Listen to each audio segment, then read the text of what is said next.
Olá, meus lindos e minhas lindas, como é que vocês estão? Eu pergunto isso toda semana, vocês não me respondem. Eu continuo perguntando. Quero saber como é que vocês estão, sou curiosa. Toda semana começo a aula perguntando como é que vocês estão quando a gente está em sala. Por que eu não vou fazer isso aqui no vídeo? Professora, porque ninguém responde. Tá, mas eu vou continuar fazendo. Gente, vamos lá. Eu tô ótima, tô bem, tô feliz. É domingo de manhã e eu tô aqui gravando pra vocês, mas e daí? Domingo virou mais um dia, normal. Seguinte, a gente vai conversar essa semana sobre recursos hídricos. A gente vai falar de água. Assunto assim que eu particularmente acho super importante, tenho assim uma preocupação muito grande de todas as questões ambientais. A água é uma que me preocupa muito, assim, sabe? Que eu vejo que realmente pode não, já é um grande problema. Não sei como é que tá aí na cidade de vocês, aqui em Curitiba tá faltando água, não chove faz semanas, os reservatórios estão super baixos, tá tendo rodízio nos bairros, tá? Então tem dias que determinados bairros ficam sem água por 1, 2 dias para depois voltar. O pessoal que não tem caixa d'água tá sofrendo bastante. Eu até postei, para quem viu, né, no Instagram, eu postei até falando disso, né, da questão da falta d'água e fazendo uma perguntinha lá, uma enquete, sobre um assunto que hoje a gente vai ver com carinho isso, tá?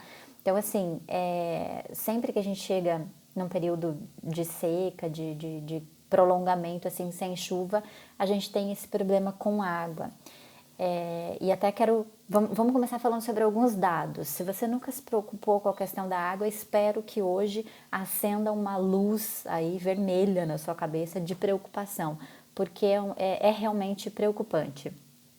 Vamos pensar o seguinte, vamos pensar que esta garrafinha de água que eu amo, ganhei das minhas queridas, vamos pensar que essa garrafinha d'água, vocês já viram imagens, né, do o planeta visto do espaço e tal.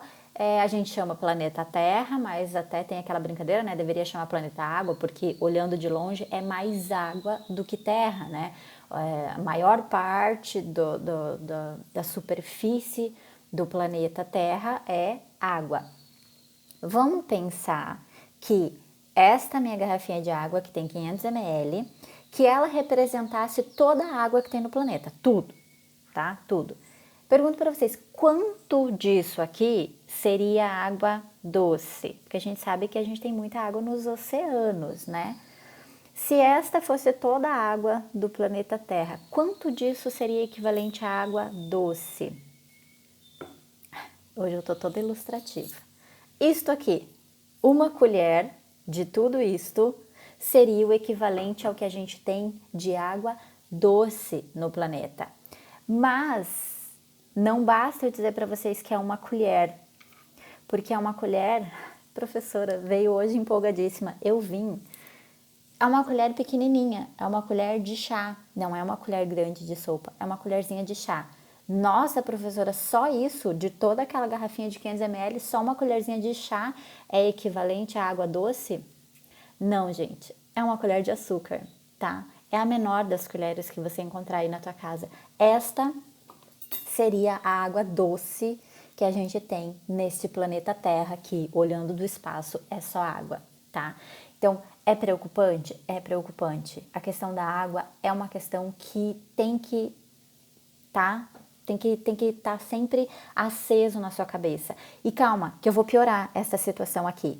Então, de toda a água do planeta, só 2,5% é considerado água doce. 2,5% do 100% da água que existe é água doce. Tá, professora? 2,5% até que é um percentual razoável. Só que acontece o seguinte, 2,2% desta água doce está congelado, está nas calotas polares, ou seja, não está acessível para a gente. Então sobrou aí o que? 0,3%, na verdade 0,29% é o que a gente, é 0,3%, né? 0,3% é o que a gente teria então de água disponível. Calma, porque desse 0,3, 0,29 está subterrâneo. Ah, tem como extrair? Tem como extrair, mas já dificultou um pouquinho, né? Já não tá mais tão fácil. Então vamos lá. 2,5% é água doce, mas 2,2% está imobilizado nas calotas polares, só sobrou 0,3%. Desse 0,3% que sobrou, 0,29% é subterrâneo, só sobrou 0,01% de água, de todo o 100% da água que existe no planeta. Só 0,01% está em rios e lagos, ou seja, disponível para fácil acesso. Deu para ter noção da preocupação que é? Professora, só sobrou 0,01. Nossa, é muito pouco, é muito pouco. E sabe o que é pior? A maior parte disso está poluído. A maior parte disso, pensa no Rio Tietê. O Rio Tietê faz parte desse 0,01% da nossa conta? Faz. Dá para beber? Tenta para ver o que acontece. É disso que a gente está falando. Esta é a noção do problema que temos num planeta com quase, acho que a gente até está chegando, né, em 8 bilhões de habitantes, tá? A ONU estima, gente, que até 2050, e vejam, para 2050 só faltam 30 anos, 45%, ou seja, quase a metade da população mundial não vai ter acesso à água de qualidade. Em 30 anos, metade do planeta não vai ter acesso à água em quantidade mínima exigida e na qualidade mínima exigida para sobreviver. Tá? Então, quando a Constituição diz que meio ambiente é uma questão de saúde pública, essencial para que a gente tenha saúde, para que a gente tenha qualidade de vida, não é exagero, tá? Morre no mundo, todos os anos, cerca de 1 bilhão de pessoas por problemas relacionados à água. Acesso à água sem qualidade, acesso à água suja, então problemas de cólera e tantos outros problemas, de várias dermatites, enfim, existem inúmeras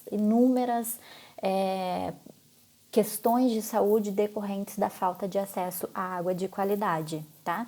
Aqui no Brasil, muita gente morre desse tipo de problema. Aqui no Brasil, a gente tem problema com água. E olha que nós estamos extremamente privilegiados na questão de quantidade de água, né? Nós somos o país do mundo que melhor está abastecido. Nós temos os principais mananciais, a gente tem rios com vazão extremamente potentes. Pensa países que estão em situações bem piores do que a nossa, tá?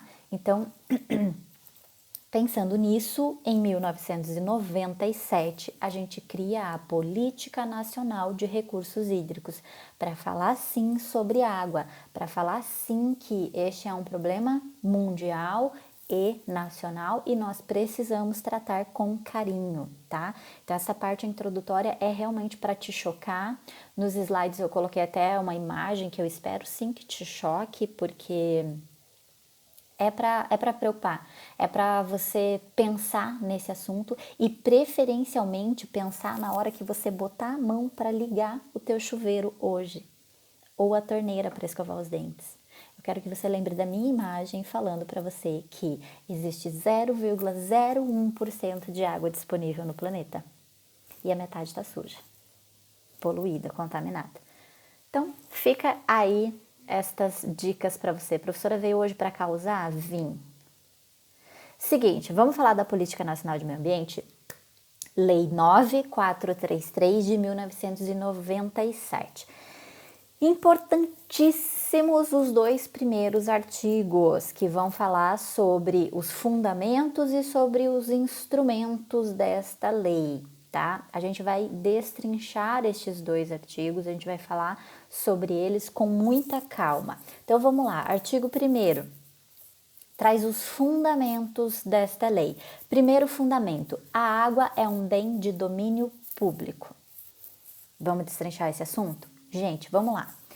A Constituição já trazia pra gente, nós vimos esse semestre passado, sobre bens públicos, meio ambiente, várias questões ambientais estão ali nessa questão de bens públicos. O que quer dizer a água ser um bem de domínio público? Presta atenção que foi dito o domínio, tá? A água é um bem de domínio público. Então, não está dizendo que o poder público é o dono da água. Ele tem o domínio, ou seja, é o poder público que vai gerir, que vai administrar, que vai cuidar, porque afinal este bem é de quem? É do povo, é de uso comum do povo, como a Constituição disse, meio ambiente é de uso comum do povo, tá? Então, o poder público, ele não é o dono, ele é o gestor, por isso está escrito ali que a água é um bem de domínio público, certo? Então, é o poder público que vai estabelecer padrões, que vai estabelecer usos, que vai estabelecer bacias hidrográficas, que a gente vai falar sobre isso hoje ainda. Tudo vai ser estabelecido pelo poder público, mas ele só tem o domínio, ele não é dono. Segundo inciso, a água é um recurso natural limitado, dotado de valor econômico. Para que esse inciso é lindo de morrer, não é? Vocês não acham? Falar que a água é um bem limitado, primeiro, tenta falar isso para uma pessoa mais velha. Eu tento falar isso para o meu avô e ele quer morrer, ele quer se rasgar de raiva e dar na minha cara dizendo que eu não aprendi nada com ele. Porque para estas pessoas a água é ilimitada, não vai acabar nunca. Tem água nesse planeta para todas as gerações, para as 8 bilhões de pessoas que existem hoje e para as 20 bilhões que vão existir daqui a alguns anos. Sabe? As pessoas, elas vêm com uma mentalidade de que a água é infinita, de que a água não vai acabar nunca. Por quê? Porque chove todo dia, em algum lugar tá chovendo, então tá vindo água. Só que eles não conseguem entender que o ciclo da água é um ciclo fechado, né? Vocês já pararam para pensar? O ciclo da água é fechado. A água que existe no planeta hoje é a mesma água que existia no planeta lá na época, sei lá, de Jesus Cristo, lá na época do faraó, lá na época da Luzia, Luzia, né? Aquela primeiro ser humano lá que eles encontraram. Enfim, a água que tem no planeta é a mesma desde que o planeta é planeta. Seja você da corrente criacionista ou evolucionista, a água é a mesma, porque o ciclo é fechado. Ela evapora, ela precipita, ela evapora, ela precipita. De uma forma bem resumida, a gente sabe que, né, vocês estudaram isso lá em biologia, o processo é um pouquinho mais complexo. Mas resumindo, é isso. A água que tem no planeta Terra é a mesma, desde sempre.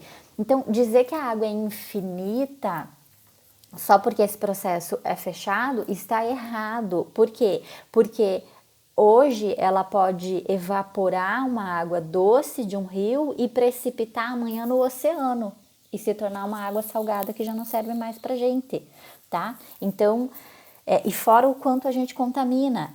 Ela pode também evaporar de um oceano e precipitar num rio e precipitar daí uma água doce? Pode, mas a depender da quantidade de poluente que tem nesse rio já era, essa água já poluiu. A depender do quanto de partículas na atmosfera, ela se torna uma chuva ácida, porque daí ela vem carregando enxofre para baixo, carregando outros ácidos.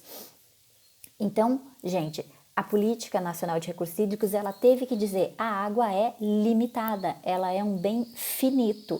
Por quê? Porque as pessoas imaginavam que não ia acabar nunca. Mas o inciso ainda continua dizendo dotado de valor econômico, lindo, maravilhoso.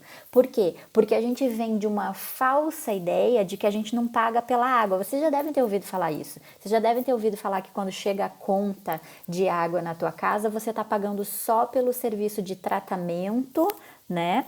E abastecimento. Então, a empresa de saneamento, ela trata a água, ela faz a limpeza e daí ela disponibiliza, ela traz até a tua torneira. Então é só isso que a gente paga. Errado, gente. A gente já paga pela água sim, tá? Desde 1997. Então essa ideia de que eu pago só pelo tratamento e abastecimento não é mais verdadeira. Tanto que mesmo que você consuma o mínimo lá, eu, por exemplo, que moro sozinha, eu sempre consumo uma quantidade bem baixa de água. Ainda assim, a minha conta de água todo mês vem o mesmo valor, porque eu tenho que pagar o mínimo necessário para manter esse serviço ativo e para ter água na minha casa, tá? Então, a água é sim um bem dotado de valor econômico. A gente já vai falar de volta por que foi que a política estabeleceu essa questão de dar valor econômico para a água. Terceiro inciso, que é fundamento da lei.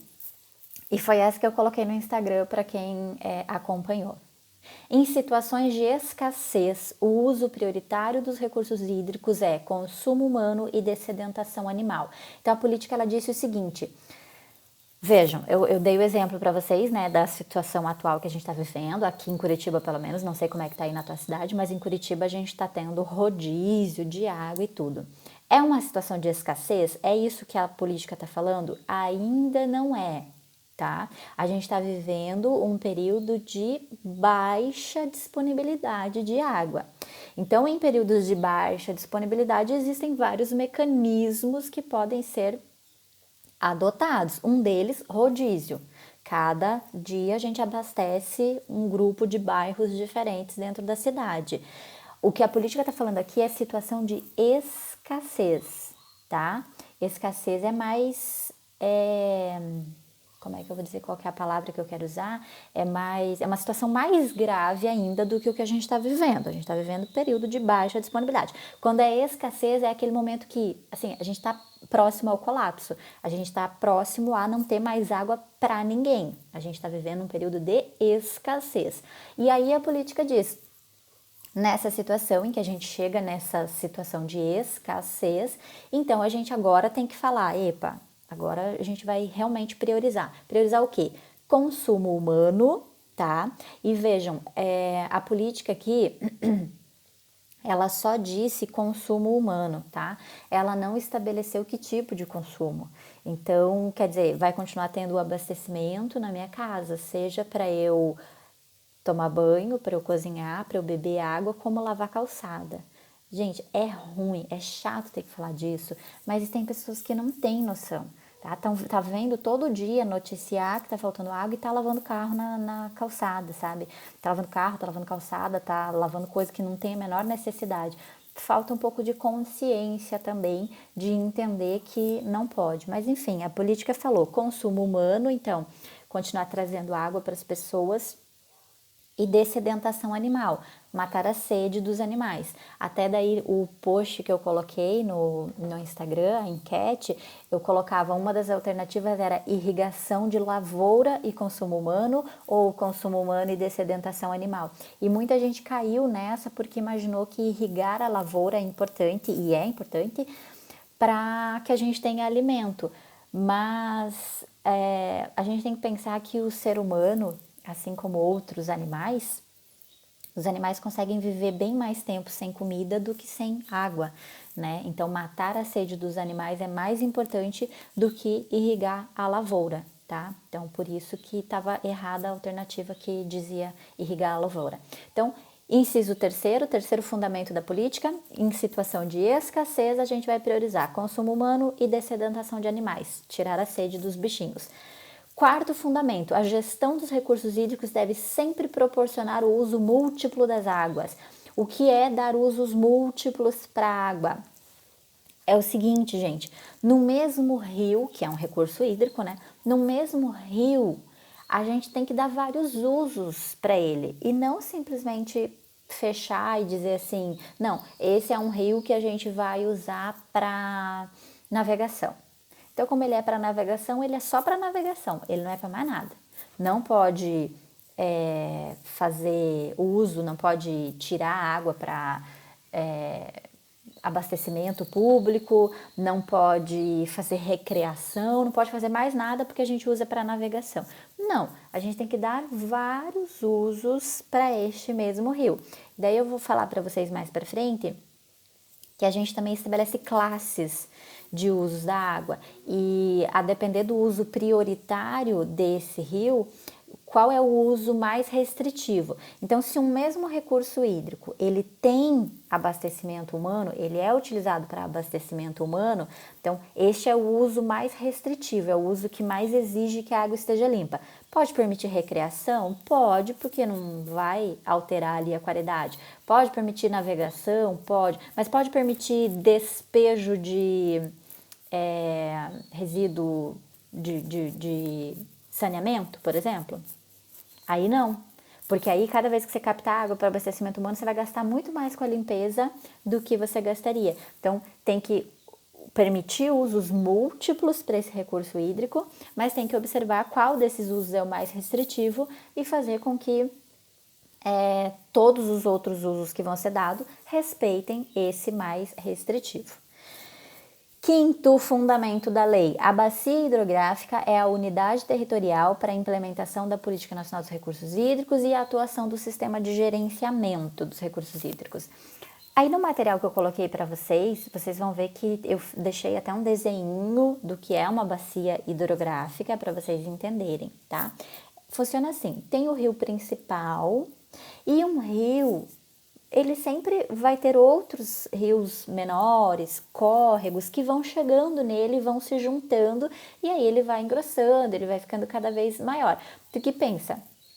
Tem uma nascente. De uma nascente de água começa a escorrer um filetinho de água, né? Aquilo vai se tornando um córrego. Como é que isso vai aumentar? Como é que a vazão desse córrego vai se tornar um rio grande, sei lá, como um rio Amazonas, por exemplo, que é enorme?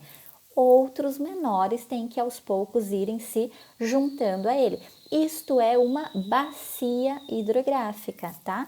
Todos esses pequenos outros leitos que alimentam um rio principal. E o que o fundamento aqui da lei está dizendo é o seguinte: uma bacia hidrográfica como um todo é a unidade territorial para a gente implementar a política. Ou seja, a política não pode olhar para um rio sozinho. Tem que olhar para a bacia toda. Eu não posso criar normas pensando só num rio. Porque este rio, uma hora ele se junta com outro, uma hora ele é alimentado por outro. Então eu tenho que olhar para a bacia toda, tá? E o sexto e último fundamento: a gestão dos recursos hídricos deve ser descentralizada e contar com a participação do poder público, dos usuários e da comunidade. Então, a gestão ela tem que ser descentralizada. A gente não pode centralizar num único órgão, tá? Sei lá, ANA, Agência Nacional de Águas. A gente não pode centralizar tudo num órgão só e não permitir participação da comunidade, da sociedade como um todo, dos usuários, tá? É isso que o último fundamento está dizendo, ok? Então, vamos passar agora a discutir essas questões e ver também os instrumentos, mas vou fazer isso no próximo vídeo.